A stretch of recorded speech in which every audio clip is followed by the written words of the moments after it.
ધોરણ 12 ગુજરાતી ગદ્ય 6 ઉછીનું માગનારા, જેના લેખક છે નટવરલાલ પ્રભુલાલ બુચ, જેનો સાહિત્ય પ્રકાર હાસ્ય નિબંધ છે. જન્મ 19-10-1906 અને અવસાન 19-1-2000.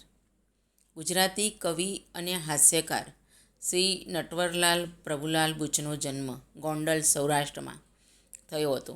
BA MAની ઉપાધિ ફર્ગ્યુસન કોલેજ, પુણેથી પ્રાપ્ત કરી. ત્યારબાદ પ્રારંભે એટલે કે શરૂઆતમાં દક્ષિણામૂર્તિ, ઘરશાળા અને ગ્રામ દક્ષિણામૂર્તિ આંબાલામાં અંગ્રેજી શિક્ષક, ઉપનિયામક તેમજ લોકસેવક મહાવિદ્યાલય, લોકભારતી સણોસરામાં પ્રાધ્યાપક અને ઉપનિયામક રહ્યા. મુખ્યત્વે હાસ્ય નિબંધો, હાસ્યરસના કાવ્યો અને પ્રહસનો લખ્યા. રામરોટી પહેલી, રામરોટી બીજી ઉર્ફે બનાવટી ફૂલો, રામરોટી ત્રીજી, છેલબેલ્લું, હળવા ફૂલ, કાગળના કેસુડા એમના નોંધપાત્ર પુસ્તકો છે. એમના હાસ્ય નિબંધોમાં વિષય વૈવિધ્યની સાથે ઊંડાણ પણ છે. સહજ સરળ છતાં હાસ્ય વૃત્તિ એમાં જોવા મળે છે.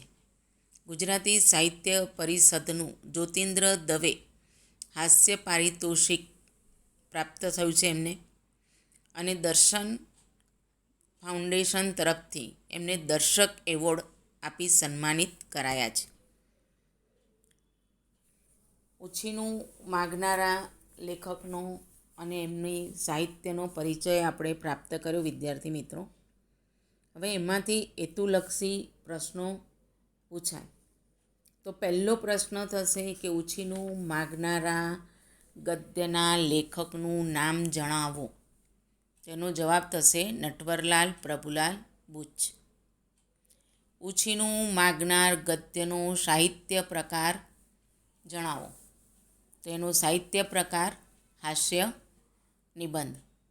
ઉછીનું માગનારો પાઠ અથવા તો ગદ્ય કઈ મૂળ કૃતિમાંથી લેવામાં આવેલ છે?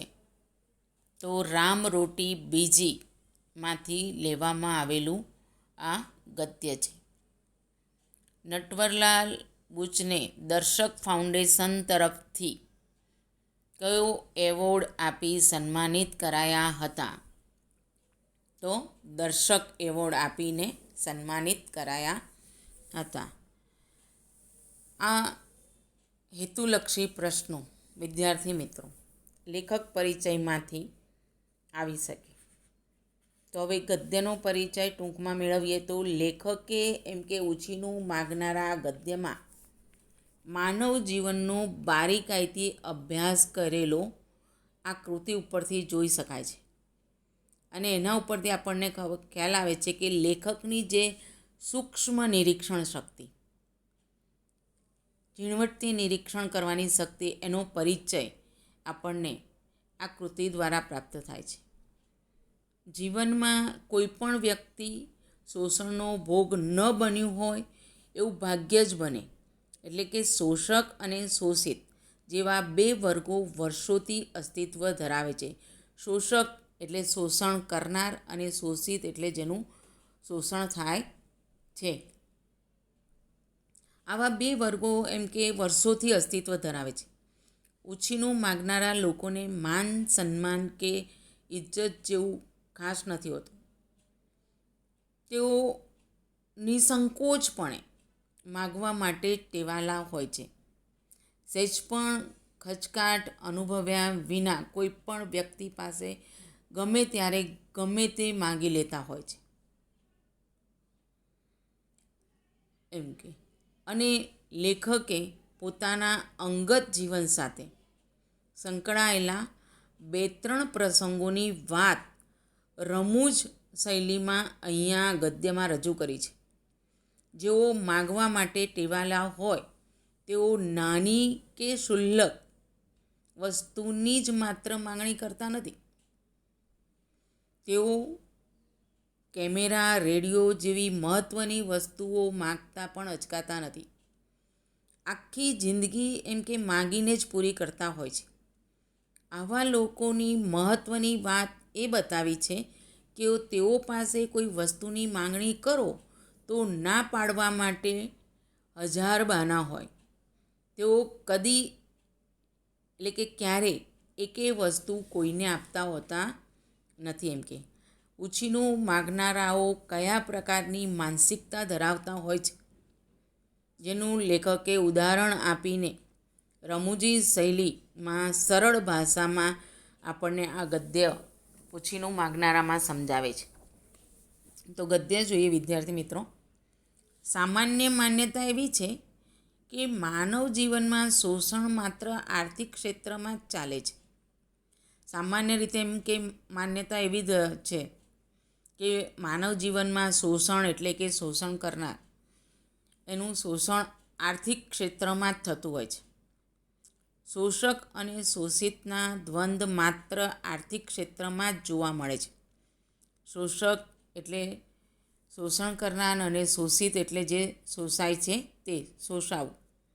આ દ્વંદ્વ એટલે જોડકું બેનું, એ એમ કે આર્થિક ક્ષેત્રમાં જ જોવા મળે છે. આ માન્યતા સાચી નથી. માનવ જીવનના બીજા પાસાઓમાં પણ નિરંતર શોષણ ચાલે છે. બીજા ઘણા બધા પાસાઓ છે એમાં પણ એમ કે નિરંતર સતત શોષણ ચાલતું હોય છે. ત્યાં પણ શોષક અને શોષિતના દ્વંદ્વ જોવા મળે છે. ઉછીનું માગનારા અને ઉછીનું આપનારા એવું એક શોષક શોષિતનું દ્વંદ્વ છે.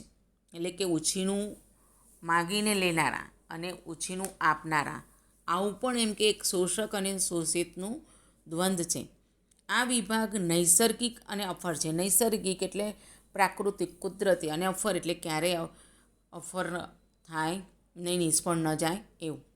શોષક શોષક જ રહે છે અને શોષિત શોષિત જ રહે છે.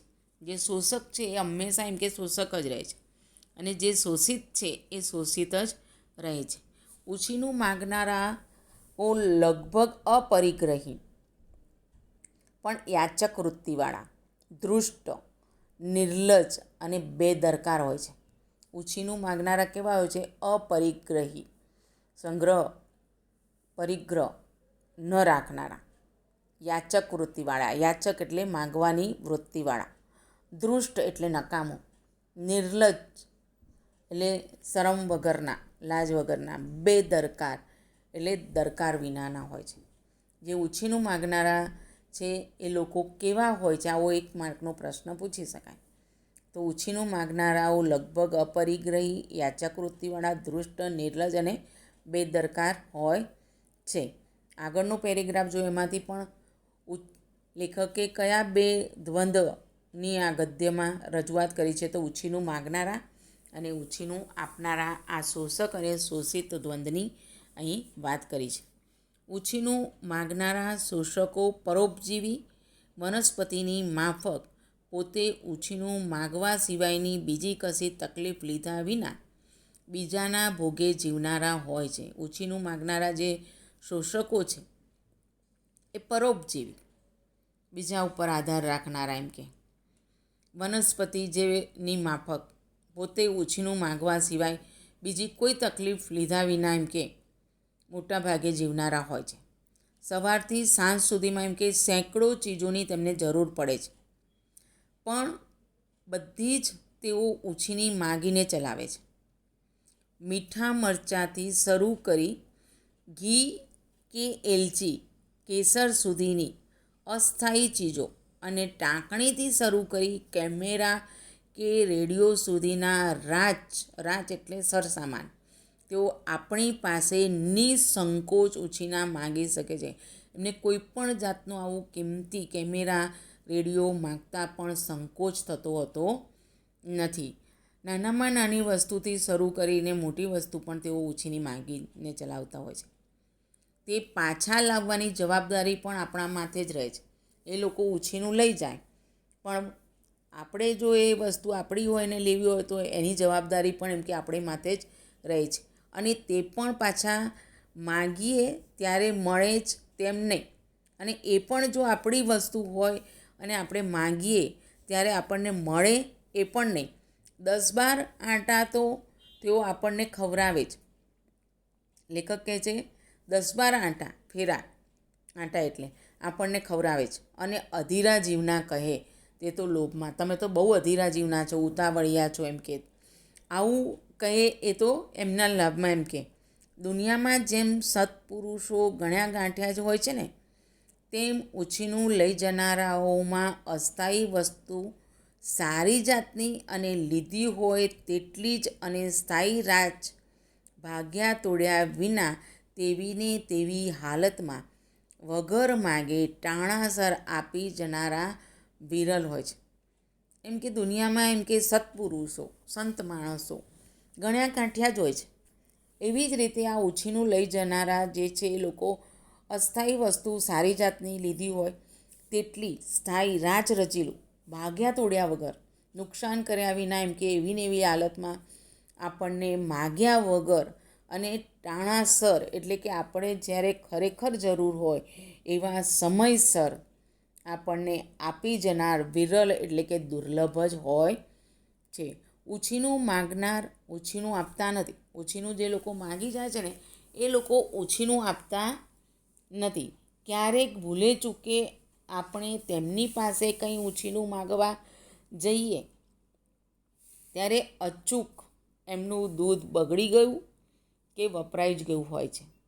ભૂલે ચૂકે પણ જો એમની પાસે આપણે કશું વસ્તુ માંગવા જઈએ તો ક્યાં બગડી ગયું હોય, ક્યાં વપરાઈ ગયું હોય. ચા ખાંડ સવારે જ ખલાસ થયા હોય. ઘી તો તેઓ જ આપણી પાસે માગવા આવવાના એવો વિચાર કરતા હોય છે. ઉછીના રૂપિયા તો શું, એક નવો પૈસો પણ ઘરમાં હોતો નથી અને ચપ્પુ કે ખાંડણી દસ્તો ક્યાંક મુકાઈ ગયેલા જ રોકાયેલા જ હોય છે. એમ કે ઉછીનું માગનારાઓને ત્યાંથી આપણને કોઈ વસ્તુ માગવા જઈએ તો ક્યાં બગડી ગયું હોય, વપરાઈ ગયું હોય, ખલાસ થઈ ગયું હોય, અથવા તો અમે જ તમારા ત્યાં લેવા આવવાના હતા અને ઘરમાં તો એક પણ પૈસો હોય નહીં, ખાંડની દસ્તા પણ ક્યાંક મુકાઈ ગયેલા જ હોય, એવા અનેક એમની પાસે બહાના પણ હોય. એમ કે ઉછીનું માગનારાઓની ધૃષ્ટતાનો એક દાખલો આપો. લેખક કહે છે ઉછીનું જે માગનારા છે એની ધૃષ્ટતા એટલે હિંમત, બેશરમી ની પણ હદ હોય એવું એક ઉદાહરણ હું તમને એમ કે આપું. અમારી પડોશમાં એમ કે એક લવંગી બેન રહેતા હતા.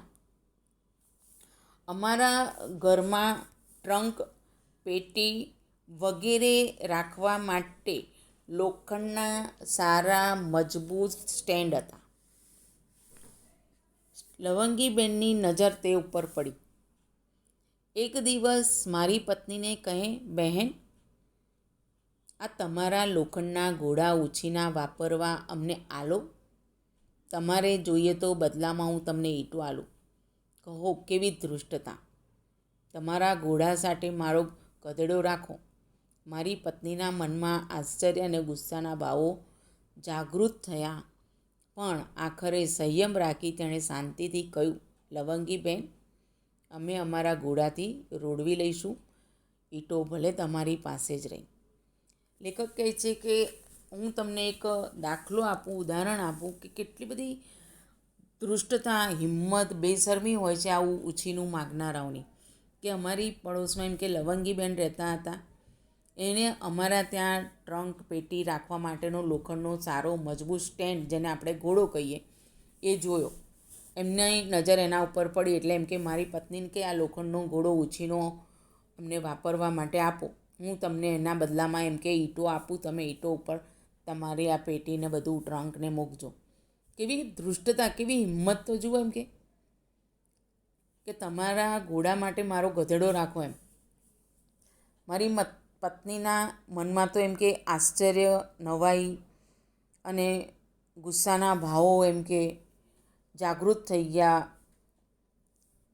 પણ એણે પોતે સંયમ રાખ્યો અને પછી શાંતિથી, ધીરજથી જવાબ આપ્યો કે લવંગીબેન, અમે અમારા આ ઘોડાથી રોડવી લઈશું એટલે ચલાવી લઈશું. ઈંટો ભલે તમારી પાસે જ રહી તમારી. ઉછીનું માગનારાઓની નજર ગીધ જેવી હોય છે. અહીંયા લેખક શું કહે છે કે ઉછીનું જે માગનારા છે એની નજર ગીધ જેવી હોય છે, ગીધ દ્રષ્ટિ જેવી. ગીધ જેમ તાજા મરેલા જાનવરને સૌ પહેલાં ભાળે છે, તેમ આડોશી પડોશીના ઘરમાં કોઈ નવી ચીજ વસ્તુ આવે કે તરત તે આવા ઉછીનું માગનારાની નજરે સર્વપ્રથમ પડે છે. ઉછીનું માગનારની નજર ગીધ જેવી હોય છે. જેમ ગીધને એમ કે કોઈ જાનવર મરી ગયું હોય તો એ તાજા મરેલા જાનવરને સૌથી પહેલું ભાળે છે, એટલે દેખે છે, જુએ છે. એવી રીતે આડોશી પડોશીના ઘરમાં કોઈ નવી ચીજ વસ્તુ આવે કે તરત જ આવા ઉછીના જે માગનારા છે એ લોકોની સૌથી પહેલી નજર પડતી હોય છે. તેઓ એમ જ માનતા હોય છે કે એ વસ્તુ તેમને માટે જ આવી છે. ગીધુભાઈ મેનાબેન દંપતી ઘણા વર્ષોથી લેખક કહે છે કે અમારા પડોશી હતા. એમનું ખરેખર સજોડું હતું એમ કે સારું જોડું હતું. કેમ તો કહે છે કારણ કે બંને ઉછીનું માંગીને જીવનારા શોષક વર્ગીય પ્રાણી હતા. બંને પતિ પત્ની બંને એમ કે ઉછીનું માંગીને જ જીવનારા શોષક વર્ગીય શોષણ કરનાર વર્ગના પ્રાણી હતા. અને એટલે લેખક કહે છે એમનું ખરેખર સજોડું હતું. તેઓ રોજ અમારે ત્યાં 10-20 વાર કાંઈ ને કાંઈ ઉછીનું માગવા આવે જ. કોઈ નવી વસ્તુ, કોઈ નવું રાચ મેં ખરીદ્યું હોય, રાચ એટલે સામાન ખરીદ્યું હોય તો તેઓ તરત જ જુએ અને બોલી ઉઠે, સારું થયું, લો, અમારે આના વિના ઘણી આપદા પડતી હતી. સારું થયું તમે લઈ આવ્યા. અમને તો એમ કે આના વિના ઘણી બધી આપદા એટલે કે તકલીફ પડતી હતી, મુશ્કેલી પડતી હતી. હવે અમારે એમ કે તમે લાયા ને એટલે કાયમનું હંમેશનું સુખ થઈ ગયું. અમારે ત્યાં એક પણ નવી વસ્તુ એવી નહીં હોય જેનો પ્રથમ ઉપયોગ, જેનું ઉદ્ઘાટન વિધિ આ દંપતીએ નહીં કર્યો હોય. લેખક કહે છે કે અમારે ત્યાં એવી એક પણ વસ્તુ નહીં હોય કે અમારા ઘરમાં આવી હોય તો પણ એનો પ્રથમ ઉપયોગ, એનું ઉદ્ઘાટન વિધિ આ દંપતી એટલે કે પતિ પત્નીએ ના કર્યું હોય. આજ અમારી પાસે અમારી પોતાની જરૂરિયાત કરતાં બમણા દાણા, મરી મસાલા, સાધન સામગ્રી અને રાચ રચેલું છે. તે અમારા આ પડોશી દંપતીને આભારે. આજે અમારી પાસે એમ કે અમારી જે જરૂરિયાત છે ને એના કરતાં બધી જ વસ્તુ બમણી છે, ડબલ છે એમ કે. અને એનો આભાર કોને છે તો અમારા પડોશી દંપતી એમ કે. તેઓ પડોશમાં રહ્યા ત્યાં સુધી અમે તેમના માટે એમ કે દરેક ચીજ વસ્તુ લાવી અને સાચવનારા ટ્રસ્ટી જેવા જ રહ્યા એમ કે. એ અમારી ત્યાં પડોશમાં રહ્યા ને ત્યાં સુધી એમ કે અમે દરેક ચીજ વસ્તુ લાવી અને સાચવનારા એમ કે ટ્રસ્ટી જ રહ્યા. તેઓ જે કંઈ ઉછીનું લઈ જાય તે કાંઈ મળે તો પાછું આપી જાય નહીં. તેથી કેટલીક વસ્તુઓ અમારે તેમની ગણતરીએ વધારે લાવવી પડતી. તેઓ કોઈ ઉછીનું લઈ જાય ને તો કાંઈ મળે તો પાછું આપી જાય જ નહીં. તેથી કેટલીક વસ્તુઓ લેખક કહે છે કે અમારે એમની ગણતરી કરી અને વધારે લાવવી પડતી. જો તેમ ન કરતા તો એવા કેટલાય પ્રસંગો આવતા જ્યારે અમારી વસ્તુઓ એ લોકો ઉછીની લઈ જતા અને ખરે ટાણે અમે તેના વિના ઠઠ્ઠ્યા રહેતા. અને જો એમ કે આવું ન કરીએ કે એમની ગણતરી કરીને વધારે ન લાવીએ તો એવા કેટલાય પ્રસંગો આવતા કે જ્યારે ખરેખર અમારી વસ્તુ જે ઉછીની લઈ ગયા હોય એની અમારે જરૂર હોય ત્યારે ખરે ટાણે એટલે સાચા સમયે, ટાણું એટલે કે સમય, અમારે એમ કે ઠઠ્ઠ્યા રહેતું એટલે કે લાચારી ભોગવવી પડતી, સમસમીને રહેવું પડતું. પોતાની વસ્તુ હોવા છતાં પણ લાચારી ભોગવવી પડતી. આ કારણથી જ આજે અમે પૂર્ણ પરિગ્રહી જ નહીં, પરિગ્રહી એટલે ભેગું કરનારા જ નહીં પણ બેવડા પરિગ્રહવાળા એટલે કે ડબલ ભેગું કરનારા થઈ ગયા છીએ. અમારી પાસે બે કુટુંબને ઉપયોગમાં આવી શકે તેટલા ઘણા મરી મસાલા, ગાદલા ગોદડા, ઠામ વાસણ, અરે પેન, ઘડિયાળ સુદ્ધા છે. પણ મને લાગે છે કે આ હકીકત મેં કહી દીધી તે ભૂલ કરી. મને ભય લાગે છે કે આપણા સમાજમાં ઠેર ઠેર વસતા ઉછીનું માગી જીવનારા પરોપજીવીઓ મને ખાસ પત્ર લખી અલબત્ત પાડોશી પાસેથી પોસ્ટકાર્ડ ઉછીનું માગીને કે પછી નોટપેડ મારી પાસેથી આ બધી વસ્તુઓ ઉછીની મંગાવશે. ખેર, થયું તે થયું. પણ એમ કે લેખક કહે છે કે મને એવું લાગે છે કે આ હકીકત કહી અને મેં ભૂલ કરી. મારા મનમાં એવો ભય છે કે સમાજમાં એમ કે ઠેર ઠેર આવા લોકો વસતા હોય છે, ઉછીનું માંગીને જીવનારા પરોપજીવીઓ બીજા ઉપર આધારિત. અને મને ખાસ પત્ર લખીને, ને પત્ર પણ પોસ્ટકાર્ડ પણ કેવી રીતે લખશે તો કે એ પણ ઉછીનું માંગીને, નોટપેડ પણ મારી પાસેથી જ આ બધી વસ્તુ ઉછીની માગશે. ખેર, હવે જે થઈ ગયું તે થઈ ગયું. ઉછીનું માગનારાઓની એમ કે એક ખાસિયત હોય છે કે તેઓ ઉછીની લીધેલી વસ્તુઓ બેપરવાહીથી વાપરે છે. બેપરવાહીથી એટલે લાપરવાહથી, કોઈ જાતની પરવા નહીં કરવાની, લાપરવાહથી. પોતાની વસ્તુ નથી, બીજાની છે તો સાચવીને વાપરીએ એવો ભાવ હોતો નથી. એમ કે લાપરવાહથી વાપરે છે, કારણ કે તેમની હોતી નથી. અને પછી જ્યારે વસ્તુ ભાગે તૂટે ત્યારે કાં તો તે વસ્તુનો દોષ કાઢે છે અથવા તો આપણો. આવા જે ઉછીનું માગનારા છે એની લેખક કે જે ખાસિયત હોય છે કે ઉછીની લીધેલી વસ્તુ તેઓ એમ કે લાપરવાહીથી વાપરતા હોય છે, કેમ કે એ તેમની પોતાની તો હોતી નથી. અને જ્યારે એમ કે ઉછીની વસ્તુ લઈ ગયેલા હોય, ભાગી જાય, તૂટી જાય, ત્યારે કાં તો વસ્તુનો દોષ કાઢે અથવા તો આપણો દોષ કાઢે છે. વિદ્યાર્થી મિત્રો, હવે પછીનો આગળનો પાઠ આપણે બીજા પાઠમાં અભ્યાસ કરીશું.